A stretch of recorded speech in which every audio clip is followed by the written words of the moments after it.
하나님 아버지, 다른 사람의 잘못으로 우리는 억울한 피해자가 되기도 합니다. 때로는 의도하지 않았지만 남에게 상처를 주는 가해자가 되기도 합니다. 가해자가 됐을 때는 내 못된 언어와 잘못된 행위를 그렇게 쉽게 잊어먹습니다. 하지만 나 자신이 피해를 입었을 때는 자꾸 기억이 납니다. 그 사람을 생각하면 마음이 불편할 뿐 아니라 미움과 분노가 더 커지기도 합니다. 하나님께서는 우리를 용서하셨음에도 불구하고 우리에게 용서할 마음이 생기질 않습니다. 우리가 이 문제를 스스로 해결할 수 없음을 알게 하시고 주님 앞에 무릎 꿇게 하옵소서. 우리를 용서하시는 그 용서받은 기쁨으로 우리도 남을 용서하게 하옵소서. 아멘. 여기 보면 요셉이 그냥 내가 바로 동생입니다 하고 형들 앞에 자기를 밝혔으면 아마 더 쉽게 만날 수가 있으리라고 보여지는데, 이건 진정한 상처에 대한 치유가 아니었습니다. 그동안에 가졌던 오랜 세월에 이 요셉에게 있었던 분노, 요셉에게 있었던 갈등, 요셉에게 있었던 미움, 내가 형들 앞에서 그렇게 소리쳤을 때 형들은 나를 동생으로 인정하지 않았지, 내가 한 번만 살려달라고 내가 형들한테 잘하겠다고 얘기했던 것 형들은 나를 거들떠 보지도 않았지, 내 속에 있었던 상처받았던 그 모든 것들이 그냥 형들한테 얘기했을 때 그것이 저절로 아물어지는 것이 아니라는 사실을 요셉은 알고 있습니다. 어디까지 가야 되느냐? 이 상처받은 것에 대한 확인, 서로가 갖고 있는 것에 우리가 과거에 어떤 문제점이 있었는지, 어떤 것을 우리가 잘못했는지, 어떤 것을 서로가 오해 속에서 있었던지를 이걸 열어놓지 아니하면 이게 해결이 안 되는 것입니다. 그냥 미봉책이 불과한 것입니다. 그냥 잠깐 좋았다가 또 이 삶의 인간관계의 신뢰가 안 이루어지는 것입니다. 지금 신뢰관계를 만들어야 되고 용서의 자리를 가야 되고 화해의 자리까지 가야 되고, 그리고 과거에 있었던 내 속에 응어리졌던 것, 분노로 내 삶을 억압당했던 것으로부터 해방이 돼야 되는데, 이 과정을 요셉은 기다리고 있습니다. 그래서 요셉이 이들에게 계속 질문하는 것이, 당신들이 정직한 사람들이냐?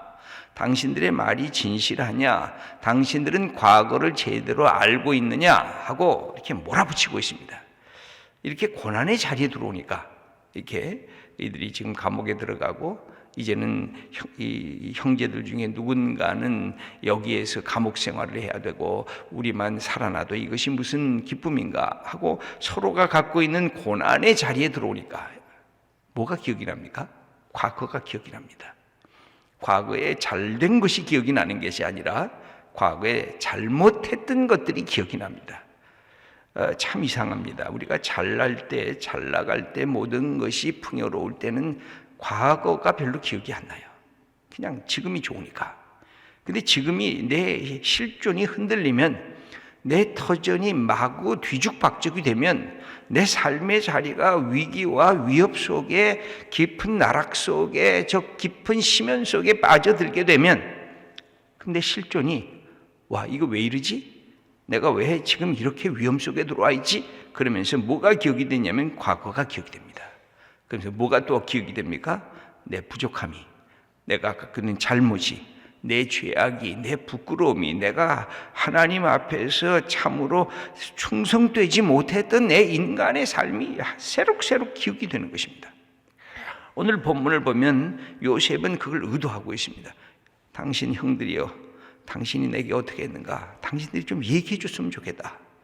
당신들의 마음을 내가 알았으면 좋겠다. 당신들이 정말 잘못했다고 생각하고 있는지 그걸 알았으면 내 마음이 풀리겠다.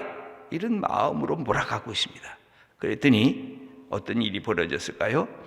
21절의 말씀입니다. 그들이 서로 말하되 우리가 아우의 일로 말미암아 범죄하였도다.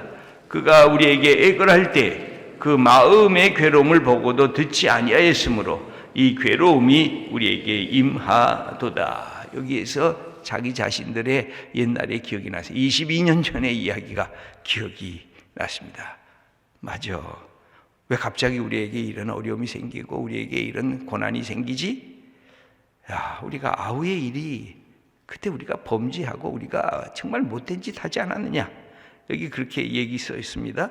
그가 우리에게 애걸할 때, 그러니까 이 요셉이 동네방네 소리를 그쳤지 않겠습니까?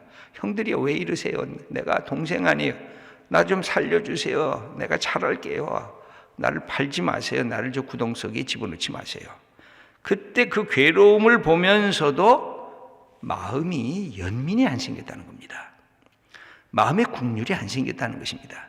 감정이 다 메말랐다는 것입니다. 더 이상 내 동생으로 보기를 포기했다는 것입니다.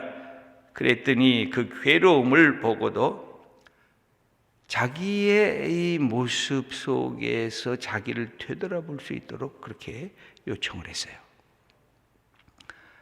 그때 그들이 맞아, 우리가 동생 그렇게 소리 질렀을 때 외면해서 감성이 이렇게 메말라졌습니다.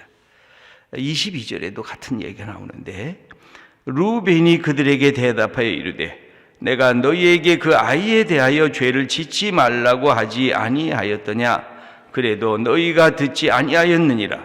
그러므로 그의 핏값을 치르게 되었도다 하니, 여기 보면 우리가 죄를 짓지 말라. 그러니까 자기들이 다 죄를 짓는 걸 알게 돼요. 그리고 그것을 다시 회상을 해요. 그러니까 그때 요셉의 마음이 움직이기 시작합니다. 여러분, 어제도 신뢰를 깨트리는 것에 대해서 얘기했습니다만 신뢰가 마지막 자리에 놓여져 있는 것이 하나가 있는데 그게 감정이에요. 여러분, 마음속으로는 다 신뢰하고 싶어도 우리의 마음에 묘한 것이 있습니다. 감정이 안 열려지면 신뢰가 안 돼요. 감정이 열려져야 신뢰가 됩니다. 아무리 좋은 것과 아무리 옳은 것이 있어도 사람이 참 묘한 동물이 돼가지고 감정이 한번 닫혀지면 이것이 열려지질 않아요. 근데 감정이 닫혀진 형들은 동생을 갖다가 버려버렸습니다. 아니, 죽음에로 몰아갔습니다. 여기에 요셉도 형들을 보면서 형하고 달려들고 싶었지만 아직까지 형들이 진정으로 회개하고 진정으로 동생에 대해서 생각하고 있는지를 알지를 못했습니다. 그래서 계속 기다리고 있어요.